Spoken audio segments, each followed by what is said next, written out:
mga bulong-bulungan ay naging paksa sa usapan sa bahay ng mga Orenda. Pamilya ng mayamang mag-aalahas na taga Santa Cruz, panauhin ng mag-anak si Isagani. At sino naglalagay ng mga pulbura? Ang mga praile kaya? Ang chinong si Kiruga? O ang mga estudyante? Si Makalaig? O ang mag-aalahas na Simeon? Si Simeon, na nawala na hindi man lang nag-iwan ng bakas. Pinaghahanap na siya ng mga gwardya sibil. Oo nga, hanapin nila ang mga demonyo. Kaya pala kagabi, Kagabi? ikagulo kagabi, habang kami ay nasa hapagkainan.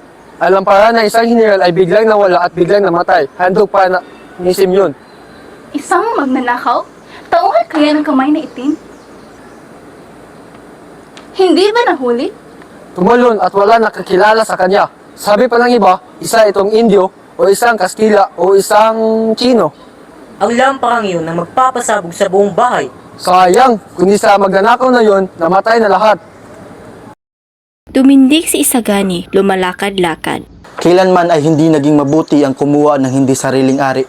Kung alam lamang ng magnanakaw na yon at naisip niya kung ano ang layunin ay tiyak na hindi niya gagawin ang bagay na yon. Kahit bigyan man ako ng napakalaking halaga ay hindi ko ilalagay ang aking sarili sa kalagayan niya.